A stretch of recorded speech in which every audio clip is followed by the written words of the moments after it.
On nous demande souvent pourquoi dépenser de l'argent public pour la solidarité à l'autre bout de la planète alors qu'on a des pauvres chez nous.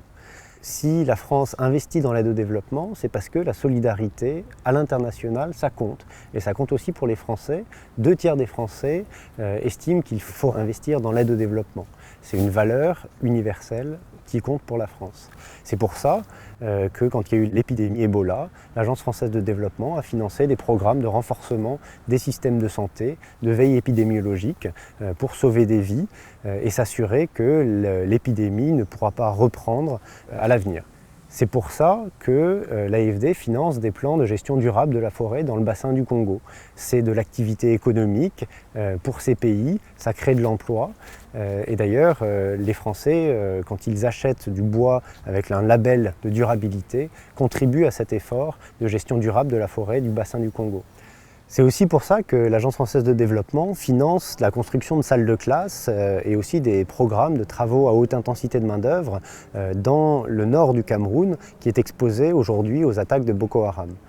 J'étais très ému par la parole d'un maire de l'un de ces villages, de la frontière, au bord de la frontière avec le Nigeria, qui me disait « Ne laissez pas un divorce avoir lieu entre nous et nos jeunes ».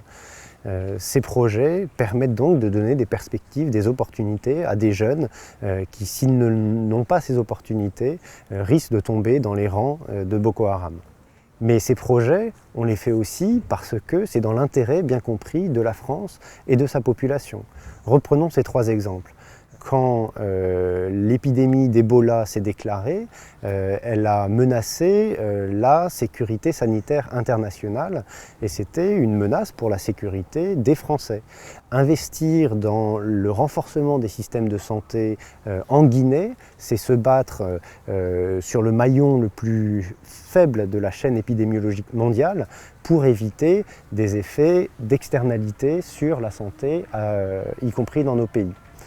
Quand on finance des projets dans les forêts du bassin du Congo, certes, on crée de l'activité économique au Congo, mais on réduit aussi un facteur d'émission de gaz à effet de serre qui est la déforestation.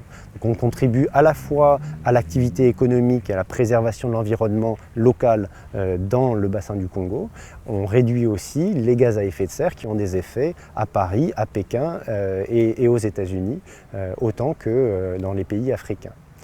Quand on finance des projets qui évitent aux jeunes la tentation de rejoindre les rangs de Boko Haram, on leur donne des opportunités économiques à eux, pour eux, et on réduit aussi les risques de voir se développer dans toute une partie du territoire africain une menace qui va également menacer la vie des citoyens français qui se trouvent en Afrique ou bien en France. C'est pour ça que opposer solidarité à l'autre bout du monde et solidarité localement n'a pas de sens. Agir là-bas, c'est aussi agir pour préserver notre qualité de vie ici. Et c'est de la solidarité et ça répond à un intérêt national bien compris.